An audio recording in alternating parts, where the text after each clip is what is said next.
Namo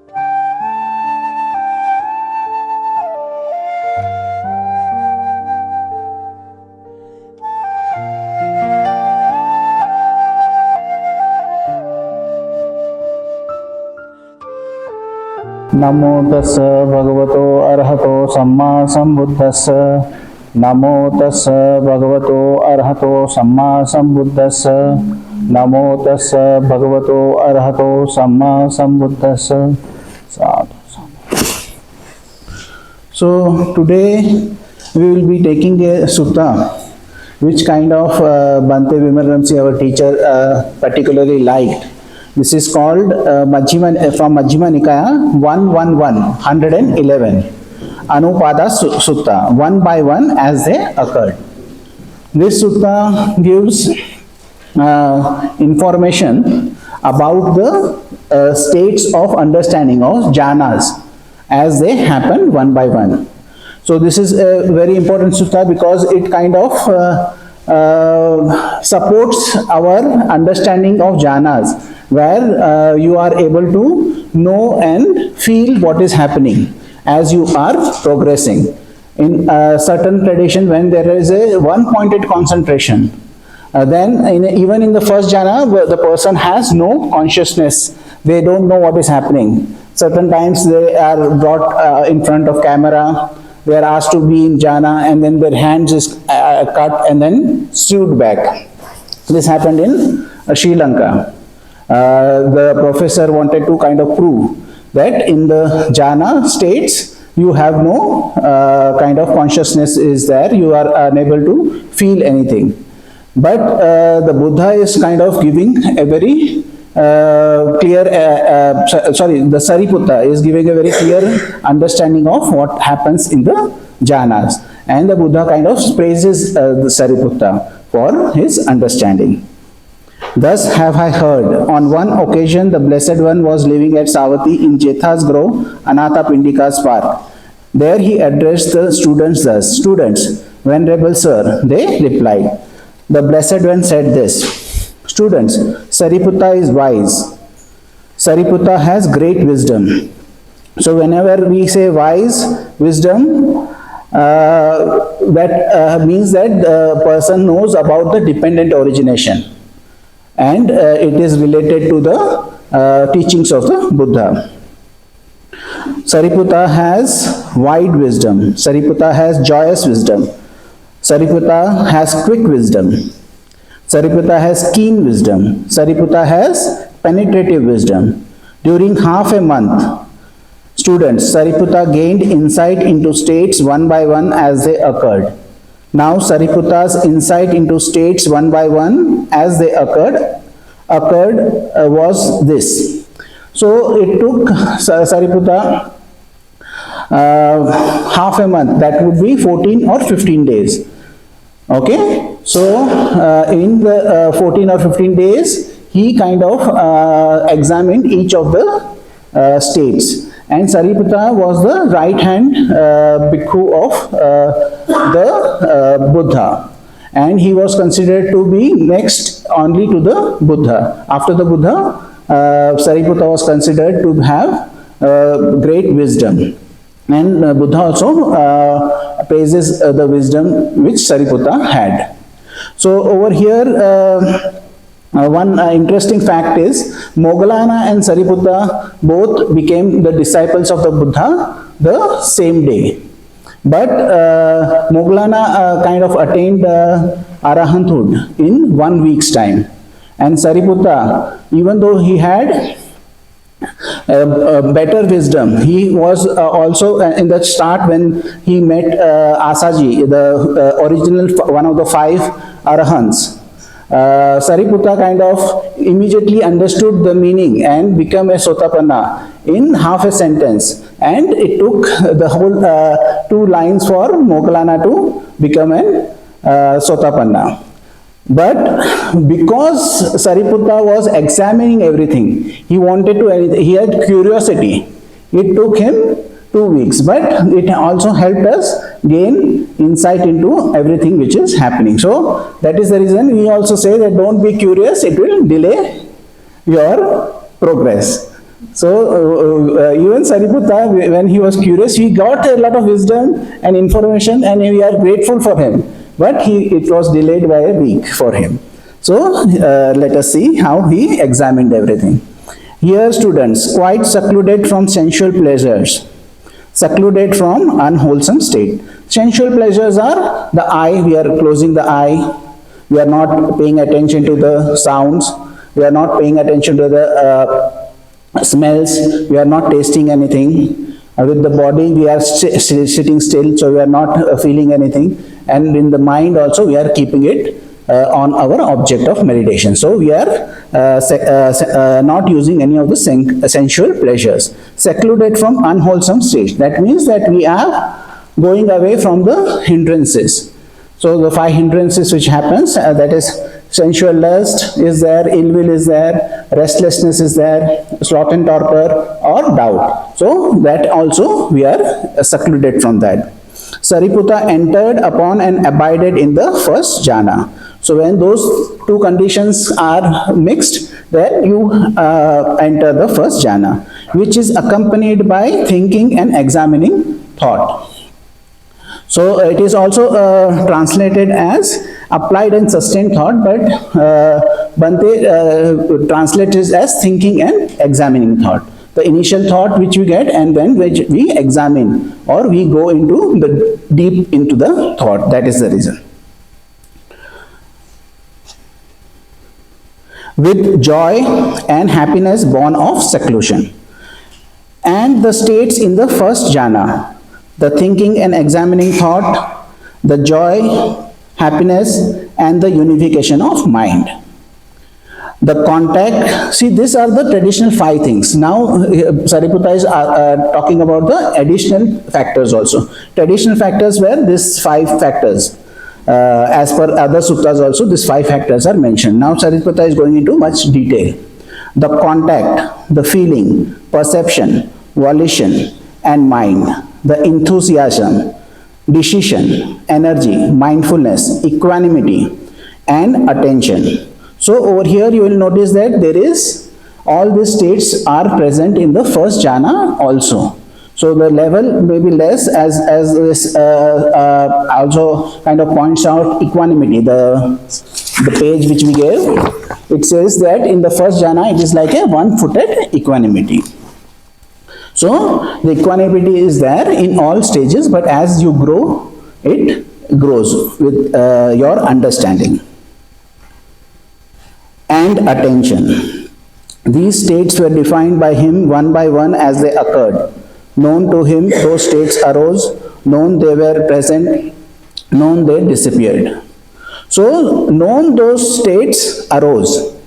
So, he was able to see that it was not there and it arises. Known they were present means they were present, so he was aware of that presence. Known they disappeared. So after the presence, he was aware of its disappearance. So not having been, it has come to be, and having been, it has gone.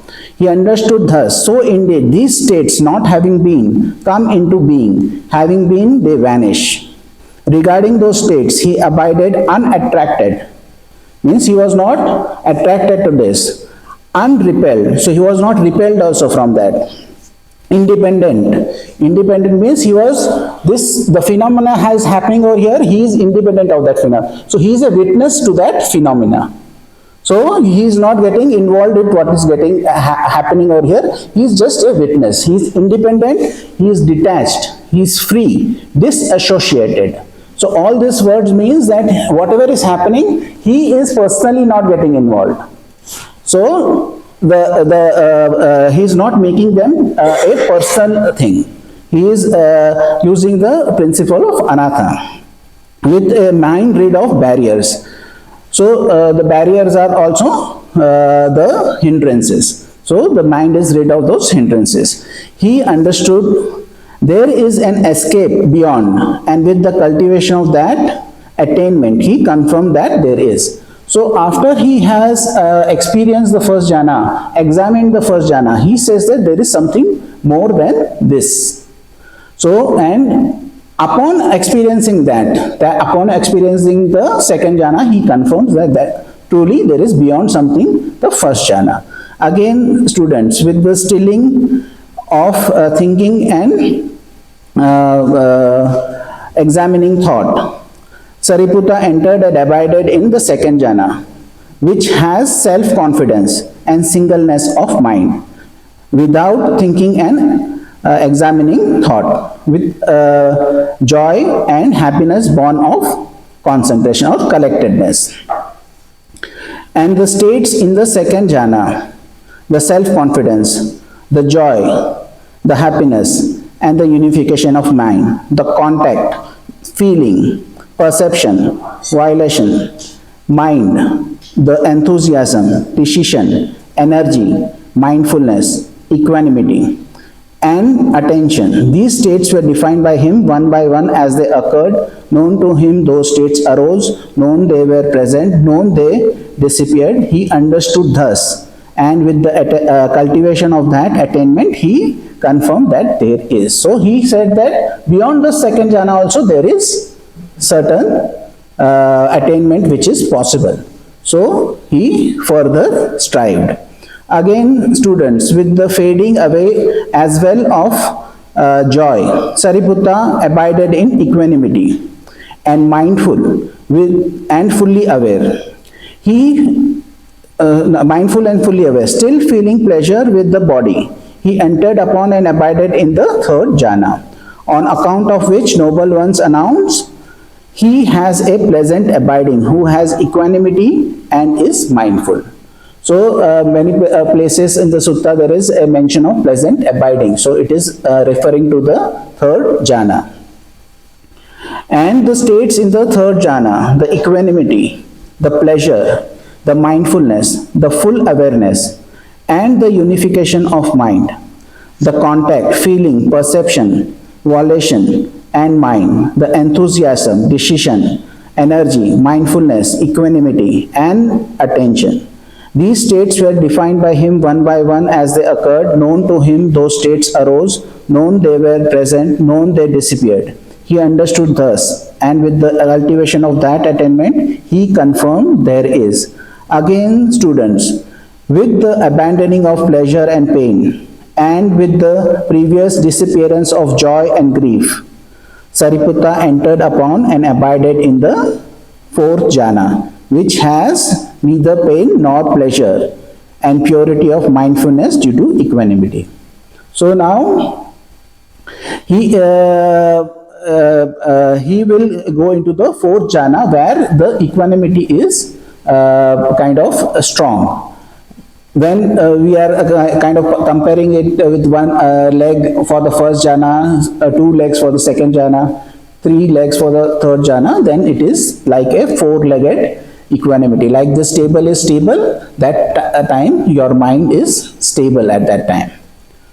And the states in the fourth jhana, equanimity, the neither painful nor pleasant feeling, the mental unconcern due to tranquility, the purity of mindfulness and the unification of mind, the contact, feeling, perception, volition and mind, the enthusiasm, decision, energy, mindfulness, equanimity, and the attention. These states were defined by him one by one as they occurred. Known to him, those states arose. Known, they were present. Known, they disappeared. He understood thus, and with the cultivation of that attainment, he confirmed that there is. So the Sariputta says that beyond the fourth jhana also there are certain states of mind. There are certain things we can understand and progress. So thus he continues his effort. Again, students, with the complete surmounting of perceptions of form. So now what is happening is he is surmounting the perceptions of form. That means that he is going into an arupa state, that is the formless state, where you are not feeling the body. Certain times it will feel like in if you are in third jhana, where certain parts of the body is kind of disappearing. In the fourth jhana you may feel totally tranquil. if you are going into Arupa Jhana, say the first Arupa Jhana is infinite space, then the body is not there. If you are, even if you are feeling pain, that is a meditation pain. It is not a pain of the body, it is a meditation pain. So there you should not pay attention to whatever is happening in the body.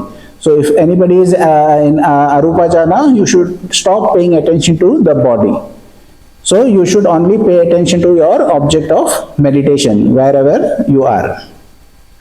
Again, students, with the complete surmounting of perception of form, with the disappearance of perceptions of sensory impact, with the non-attention to perceptions of diversity, aware that space is infinite, Sariputta entered upon and abided in the base of infinite space. So when you are in base of infinite space, as per Brahma Viharas, you would be in compassion. Okay, Karuna. So you start with Metta. Metta will take you till the fourth jhana, and beyond the fourth jhana, you will come into compassion. The Metta feeling will become softer. It will become lighter.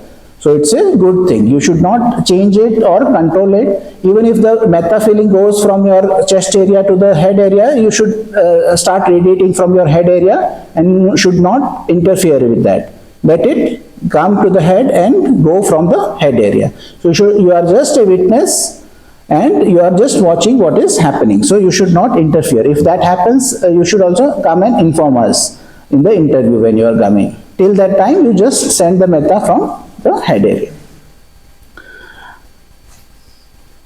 And the states in the base of infinite space, the perception of the base of infinite space and the unification of mind, the contact, the feeling. So over here in Arupa Jhana also there is contact. That means that if a fly comes and sits on your arm, you will know that there is a fly over there sitting.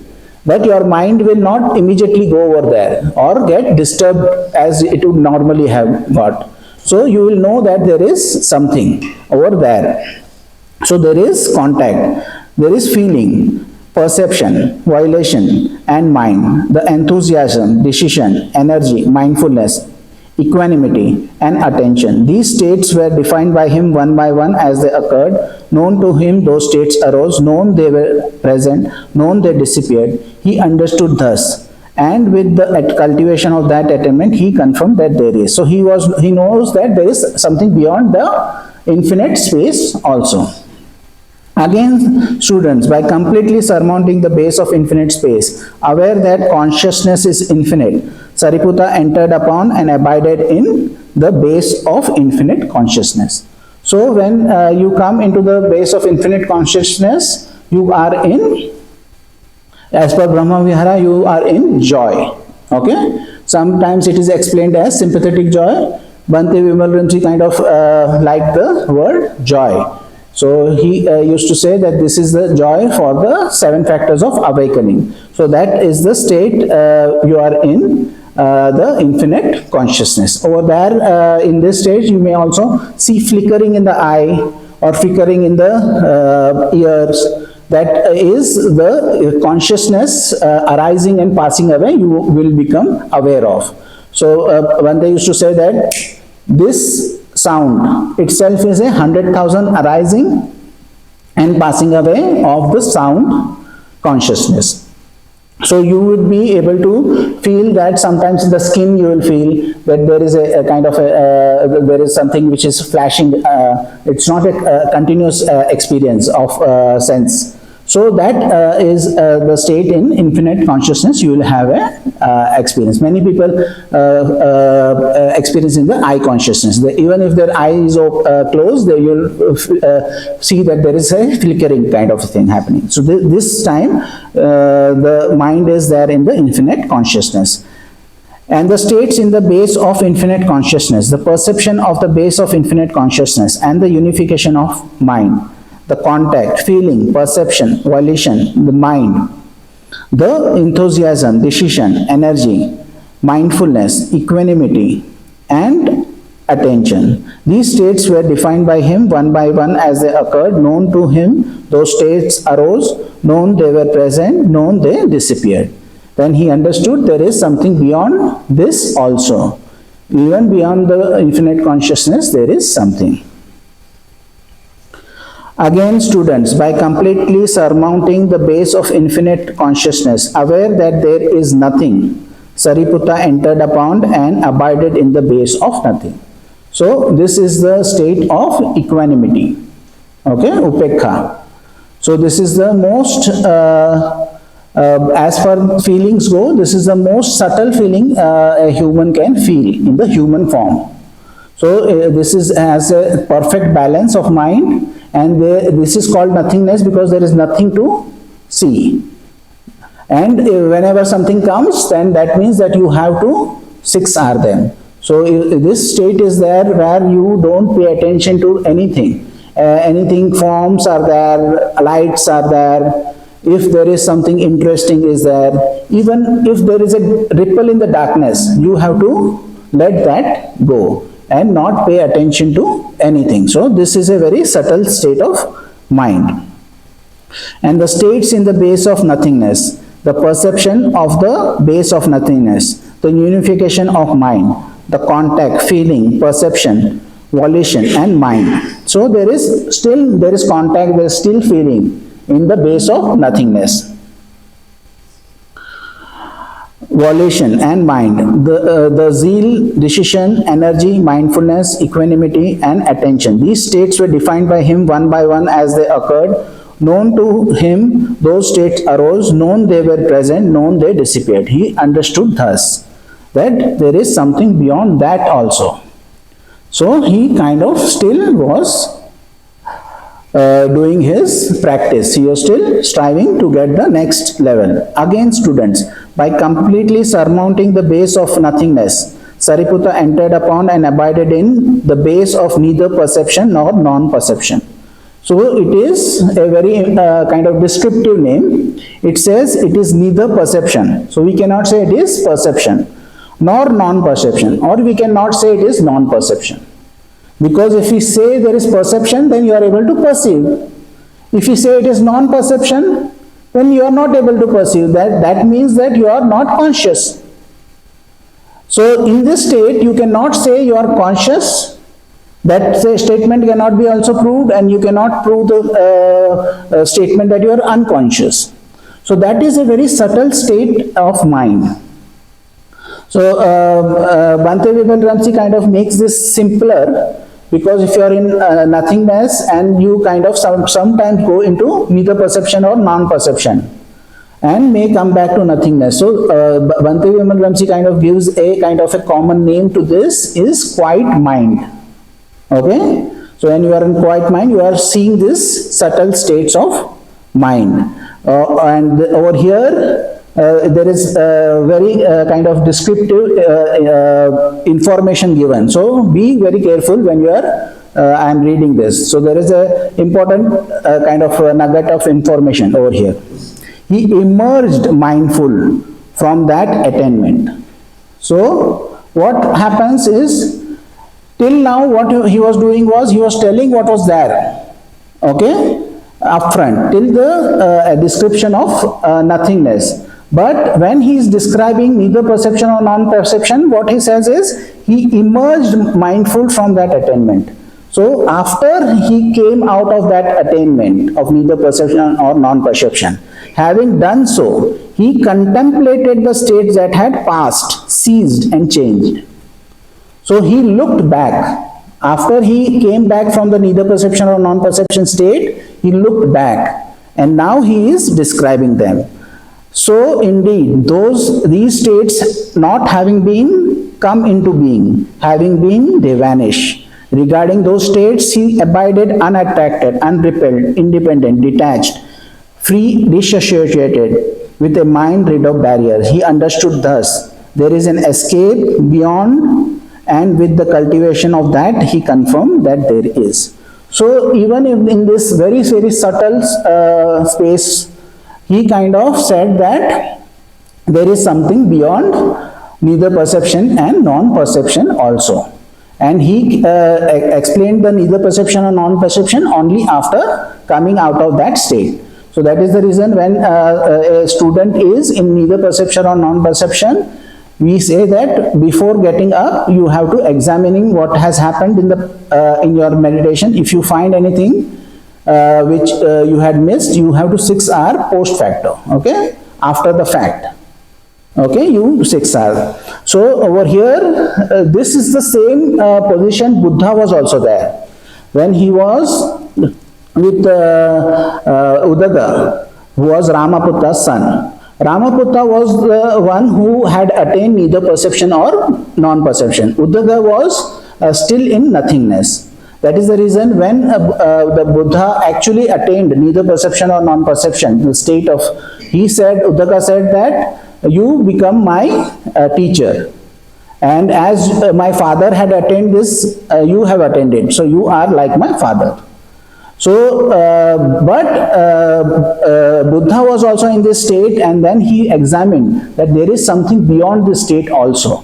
Because at that point of time in India, there was nobody who was beyond that, even in that state, neither perception or non-perception. The one person who had the knowledge or had the knowledge from his father, which was the book knowledge about neither perception or non-perception.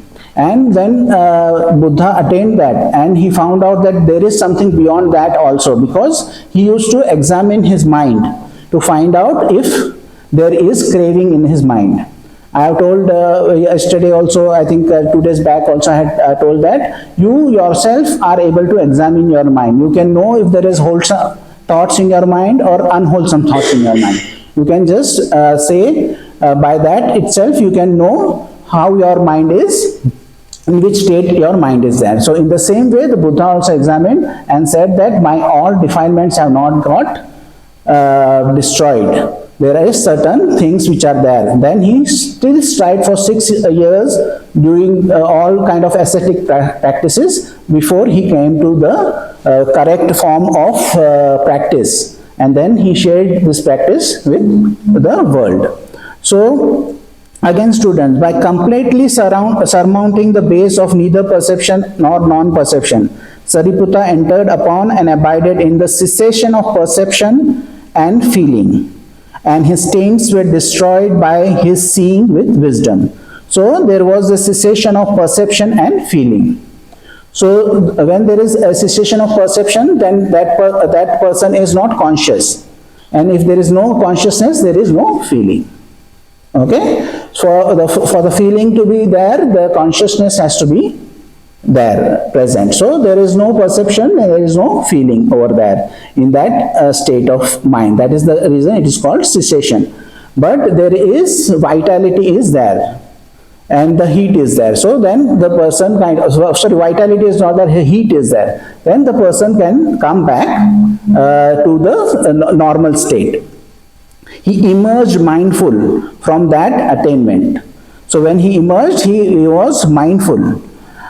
Having done so, he recalled the states that had passed, ceased and changed. Thus, so indeed, these states, not having been, come into being. Having been, they vanish. Regarding those states, he abided unattracted, unrepelled, independent, detached, free, disassociated with a mind rid of barriers. He understood there is no escape beyond, and with the cultivation of that attainment he confirmed that there is not. So beyond the cessation there is nothing to be attained. So that is the ultimate goal of the holy life. So he has attained, then he has confirmed that beyond that there is not. Student, rightly speaking, were it to be said of anyone, he has attained mastery and perfection in the noble virtue, attained mastery and perfection in noble concentration or noble collectedness, attained mastery and perfection in noble wisdom, attained mastery and perfection in noble deliverance. It is of Sariputta indeed that rightly speaking this should be said. Students, rightly speaking, were it to be said of anyone, he is the son of the Blessed One, born of his breast, born of his mouth, born of the Dhamma, created by the Dhamma, and heir to the Dhamma, not an heir in material things. It is of Sariputta indeed that rightly speaking this should be said. Students, the matchless wheel of the Dhamma set rolling by the Tathagata, that is Buddha's other name, Tathagata, is kept rolling rightly by Sariputta. That is what the Blessed One said. The students were satisfied and delighted in the Blessed One's words. So, Sariputta is going through each stage and explaining stage by stage what is happening to him. And he is also explaining certain experiences which he gives post facto. After the fact, he kind of examines and says, that is neither perception or non-perception and the cessation. So when cessation happens, you will not be able to know that the cessation is happening. After the cessation, you emerge from it, then you will recognize that that state has happened. So, then you will have an experience. Maybe you can see some lights, you can see flashing, or you can see droplets, or you can see lines. It is based on the perception. That is what you are seeing is the dependent origination, the coming back of the lights, of how the mind is working. And that by seeing that, you gain insight. By getting insight, there are certain chains which are broken. When it happens the first time, it is called the path. And when it happens the second time, it is called the fruition. So, first experience would be a Sotapanna path. Second experience would be Sotapanna fruition. So in this way, as you progress, you become a Sattagami, Anagami and an Arahant. So in this way, the progress of wisdom happens, and all this progress of wisdom is based on your understanding. Understanding of what? Understanding of how the mind's attention is moving from one thing to another, how it is impersonal. Okay, so the practice which you are doing, by doing that practice, slowly you will gain insight, and by this insight only you will grow. So there is nothing external which can be given to you to kind of quicken this process. It is for oneself itself that one has to strive. So like the Buddha says that he can only point the way. To go and walk the path is our work. So we as guides can guide you and give you the information, but as students you have to walk the path. If you walk the path correctly, then you will reach there for sure. The Buddha says that like a hen sits on the eggs, it does not even get a thought that let my eggs hatch, that the chicks come out of the eggs. But still the eggs will hatch, still the chicks will come out, because the effort has been done. In the same way, even if you don't have the thought that let me be awakened, let me have the experience of Nibbana, but if you do the practice correctly, you will have the experience, because if you do the work, you get the results. So that way you have to keep doing the work, and slowly but surely you will definitely progress in this path. So is there any questions we have for today? Well, has anybody written any questions? Okay, somebody has written actually.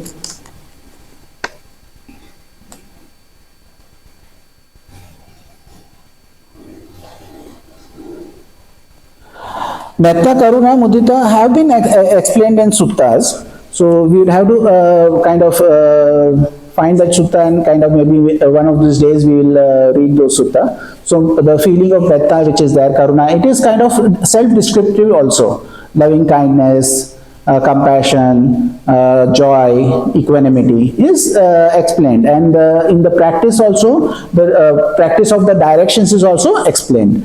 One of the famous suttas which is known is what is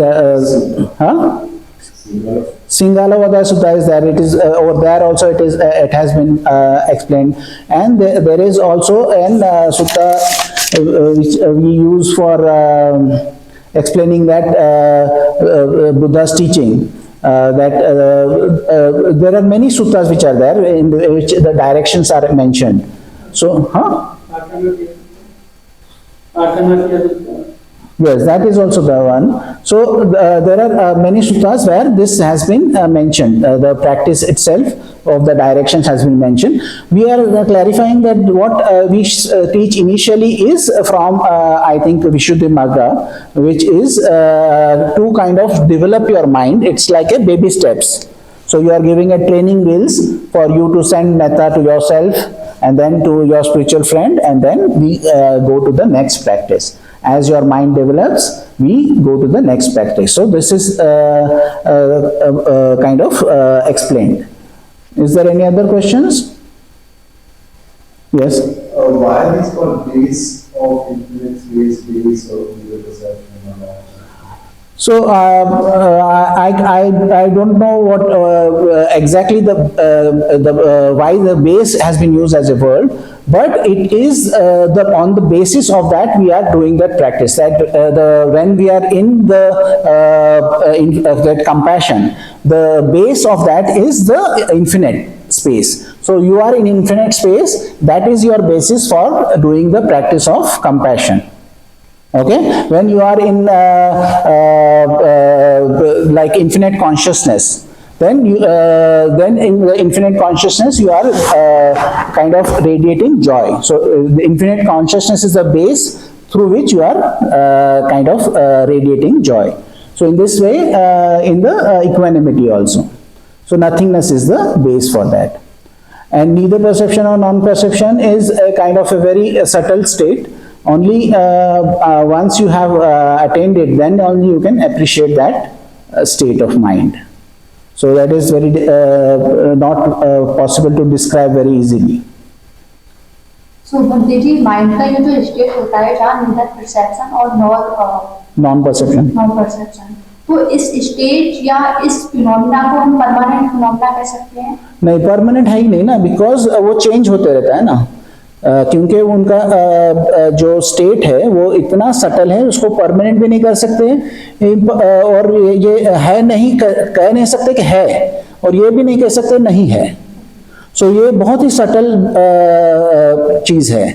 और तब के time में, बुद्ध के time में, ये इसके बारे में बहुत सारा आर्ग्यूमेंट भी होता था. मीन्स जो नॉर्मल दूसरे सेक्ट्स थे जो एसेटिक फॉलो करते थे, उसके बारे में बहुत सारा आर्ग्यूमेंट भी ये इस स्टेट के अंदर होता था. कुछ लोग बोलते थे कि ये स्टेट सबसे सटल है, कुछ लोग बोलते थे कि ये स्टेट ये है ही नहीं, पॉसिबल ही नहीं है. तो उस तरह से बहुत सारा आर्ग्यूमेंट होता था उसके बारे में, क्योंकि ये बहुत ही सटल चीज़ है. आप एक्सपीरियंस करेंगे तभी आप इसके बारे में जान सकते.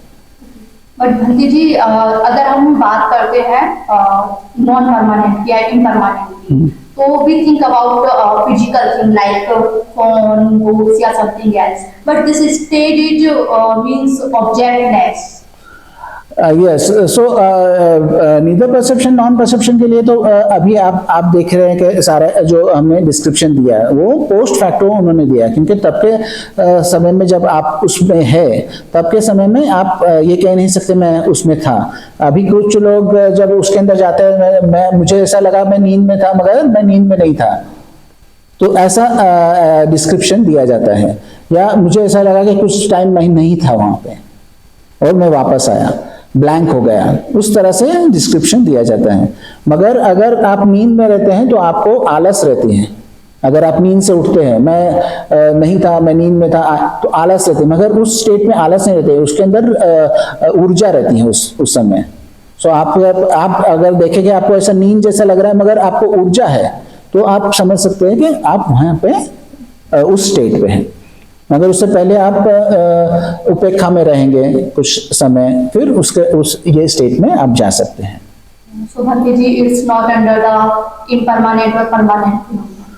परमानेंट मीन्स हर एक फिनोमेना इम्परमानेंट है. वहां पे भी उन्होंने कहा कि वो नीदर परसेप्शन नॉन परसेप्शन नहीं था, वो आया और फिर चले गया.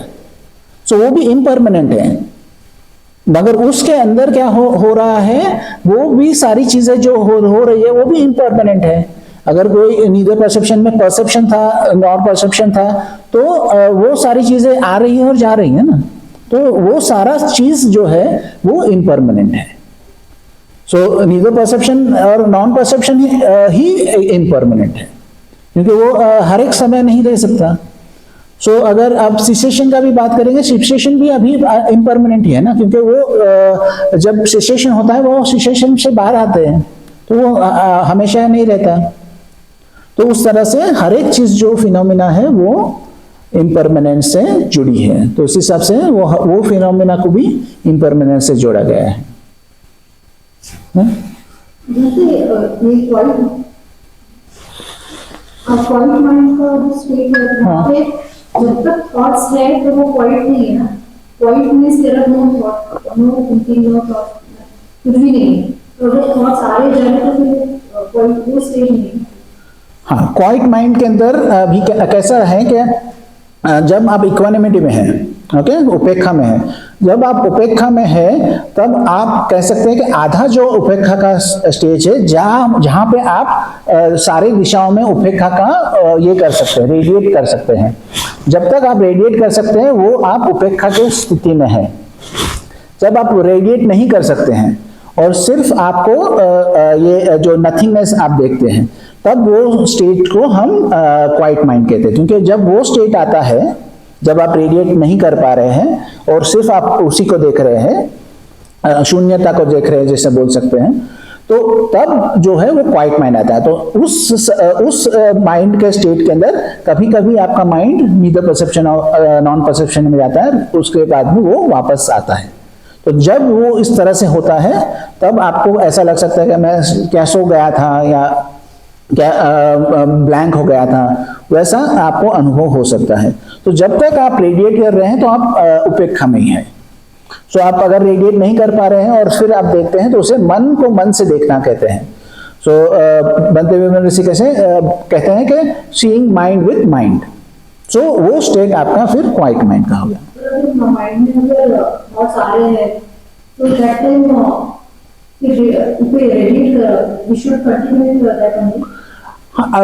वही है कि थॉट्स आएंगे, क्योंकि थोड़ा थोड़ा हर समय हर एक का जो लेवल रहता है वो एक ही नहीं रहता है।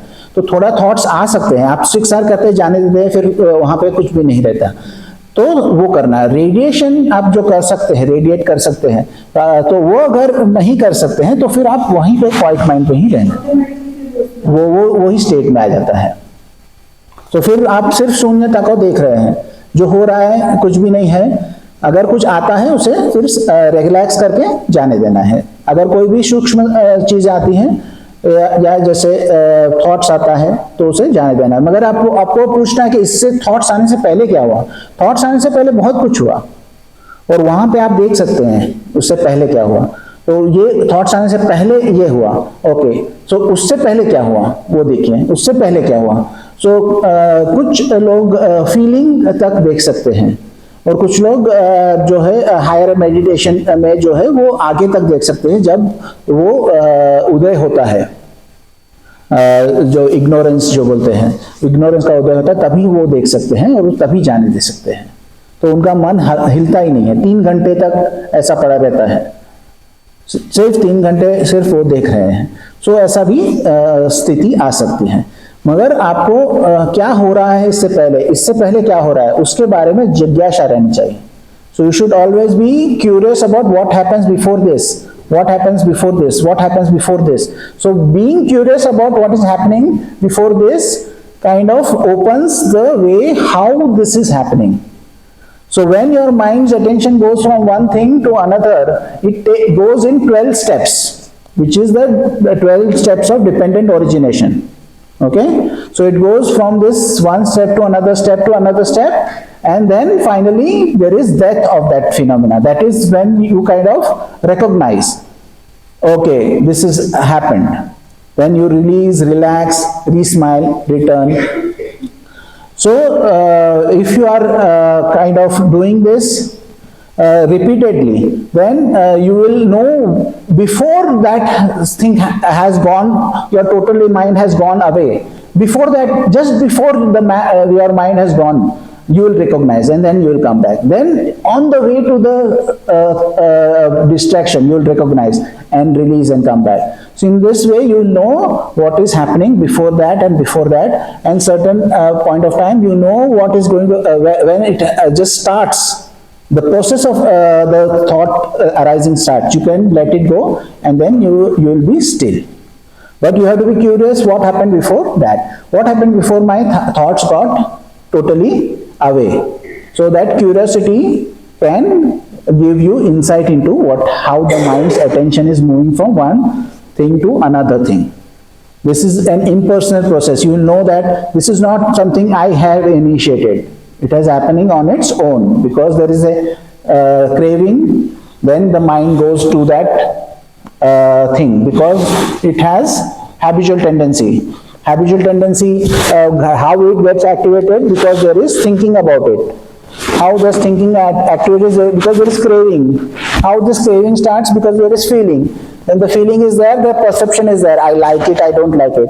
How does that feeling come? Because of contact. How that contact comes? Because there are 6 sense bases. Before that, what happens is there is mentality, materiality. So all these things are happening based on one thing to another. They are dependent on each other. Like if there is reeds, there is a grass, bundle of grass. If we are putting it like this, if one goes, the other also goes. So this grass weed is not causing this, but this is dependent on this. And by being dependent, this happens. But when you recognize something and release it, it falls. So the next step does not happen. You recognize that craving, then clinging does not happen. If you recognize that clinging, then habitual tendency does not happen. If you recognize this habitual tendency, then birth of action does not happen. If birth of action is not happening, death does not happen. So in this way, one thing is dependent on other, and as you can recognize that steps, you can let go. And you can stay more and more time on your object of meditation. But it becomes not that very subtle, then so many times 6 or 6 or 6 or 6 or 6. Yeah, so it is subtle, but there is certain subtle cravings are there. There it comes out. So if you are saying that it takes too much effort, then that is your craving, that you want it effortless. Okay, so you look at this and say, I want everything effortless, or I want this thing effortless. Okay, then that is my mind's habitual tendency. So you are actually catching it at habitual tendency. What happens before that? What are the thoughts which are dependent on which you consider this concept of I want it without effort? That if you then you will say, why are you getting cravings? So if this kind of feeling is there, then you get the craving for certain things, then you get certain thoughts, then you get the habitual tendency that I want it. The birth of action is the thought that I want it easy. So by examining those things which are happening in your mind, you yourself learn from yourself. That's the reason you are your own teachers. There is no external teacher who can teach you. We can guide you. That's the reason Bhante Vimalamsi says that we are guides. So who can teach? You can teach yourself. And how you can teach? By looking. So knowledge and vision is the word used in the suttas. So you have vision means you have looked at it. That creates a knowledge. This is not information. This is wisdom. So you are developing your wisdom. You are not getting information from me. You are getting instructions from me. These instructions you will convert it into wisdom. And how you will convert it into wisdom? By acting on it. By practicing it. By looking at your mind. So if your mind is busy, it has no information for you. Nothing to learn from it. If your mind is calm, there is nothing to learn from that. It is calm. So what happens if it is calm? You feel nice, but what happens if it is you feel nice? Nothing. There is no growth over there. So if your mind is busy, it is not bad. If your mind is calm, it is not good. What you can gain from that observation is the wisdom you gain, and that is how you get growth. And that is the reason it does not matter where you get the information from. What matters is how you use that information to get insight. When you get insight, that how this is the thing. When you say it has too much 6 hours I have to do, then that kind of gives an insight. Oh, then I think that there is too much effort. Why I'm thinking that there is too much effort? Then that insight process works. So that process you have to go through, and by going through that process, you will clarify your doubts yourself. One other thing is that many people have not studied 6 hours properly. That is the bedrock of this practice. Everybody has to read the 6 hours again and again. If it takes 10 times to read, then read it 10 times, okay? But perfect that, because without that, you will not be able to progress, because that is the bedrock of the practice. That is what you can use in your daily life, that you can use in your meditation, that you have to use till you are a arahant. Till you are arahant, you are using the right effort. So there is no escape from that. So you have to study it, and I think today morning, not everybody was here for the morning session. So there were many people who kind of slept in. That should not happen. Okay, everybody, 100% everybody has to be over here. And Metananda will do one more session of guided meditation tomorrow. Okay, so go through that guided meditation also, and you can kind of emphasize on the 6 hours once again, because many people kind of are still lacking in that. So the importance of the morning session is twofold. One is that you take the precepts and read the Dhammapada verses, and the second is the practice you do. Okay, so both of the things are important. Your taking of precepts is not a minor thing. Okay, it is a kind of a very important thing. It is to prep up your mind, you know. So when you are doing exercise also, you prep yourself. You do some stretch and everything. So you are in a state to do the exercise. So the precepts are in the way a prepping of the mind. You are telling your mind that what you will do. And you are committing to a mind which is calm and collected. So you are giving that opportunity to the mind, and then you are doing your practice also. In the morning, it's a good time to practice. So that is also an important thing. So everybody has to be here in the morning. Okay, no exceptions. Is there any other questions? Yes? So in some sutras, I mean this also, there is a reference where it is aware that space is infinite. So they use this word. Is it that they're moving from one through using words like these, or? See, when you are, something is there in your mind, are you aware of it or not? Yeah. So that is what it is saying, that when he is there in that infinite space, he is aware of the infinite space. So what certain people experience it in a certain manner. There is perception is there. Certain people will experience as everything kind of moving away from themselves. Certain people will experience as they getting kind of smaller. Because say if you are in this room and you suddenly find yourself in a football field, you may find that everything has expanded, or you may perceive it as you have shrunk related to the area you are in. So that kind of perceptual differences are there. But there is a perception of space. When you are in infinite consciousness, there is a perception of the consciousness. Then there is, when you are in nothingness, or if you are in, say, compassion, I am forgetting. When you are in the sympathetic joy, okay, then you know that there is a feeling of joy in the this thing. And then when you are in equanimity, you know that your mind is equanimous. You can feel that there is balance, there is no movement on the mind, and there is nothing. So you know that you are in nothingness. So you will know by looking at the mind. Once the Buddha was asked, how does the person know if he is awakened, enlightened, or he is not?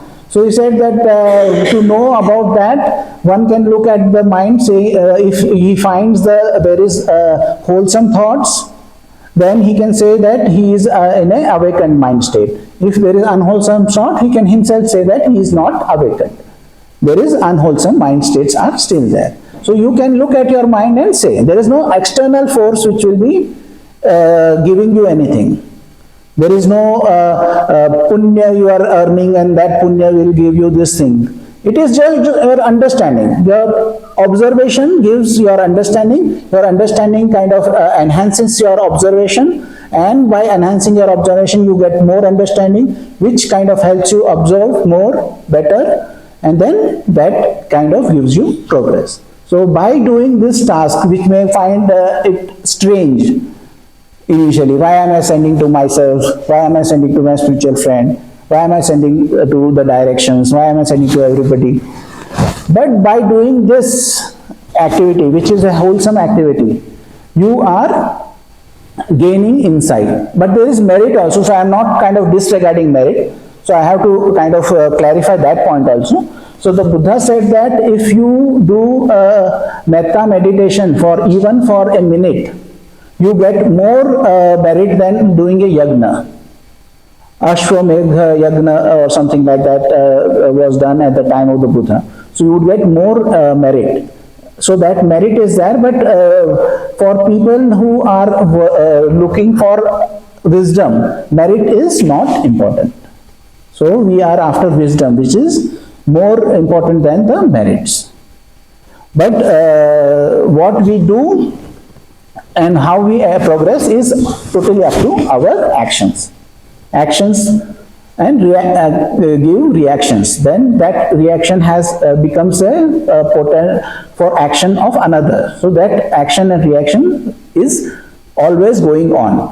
As per the theoretical physicists who say that all this matter came from a big bang. Okay? So it was over here in one space and everything went boom and all this thing happened. But if they were able to kind of pull back time, they can calculate each and every molecule and everything and calculate till the time of the Big Bang. Because everything which happened after that happened with cause and effect, cause and effect, cause and effect. So if there is gold in the earth, we can say that this star which is there, our star, is the third star. Because the first star which is created after the Big Bang does not have the elements to make gold. When it explodes, it makes elements which kind of are the precursor for the gold. Then the second star is generated. When the second star is generated and it explodes, then that pressure and that kind of conditions creates the element of gold. Then the third star is made and the dust and whatever is remaining goes into a planet, and by that planet that gold is there. So for the physical phenomena, a theoretical physicist can determine the earth, the star is the third generation star because of the gold present over here. So they can trace the cause and effect. In the same way, our cause and effects are also coming into effect when we have certain hindrances are there. We can be sure that there is something which has happened in the past which is creating the hindrances now. But what we do now only will determine our future. Okay? So we don't have the access to the past. We don't have access to the future. What we have access to is the present. So our actions which we do in the present only will determine our past, the future. So that is the way the cause and effect works. Okay?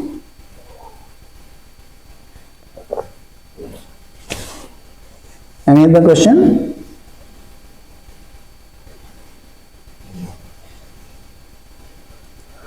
Okay, then we will share the merit. May suffering ones be suffering free, and the fear-struck fearless be. May the grieving shed all grief, and may all beings find relief. May all beings share this merit that we have thus acquired for the acquisition of all kinds of happiness. May beings inhabiting space and earth, devas and nagas of mighty power, share this merit of ours. May they long protect the Buddha's dispensation. Sadhu, sadhu, sadhu.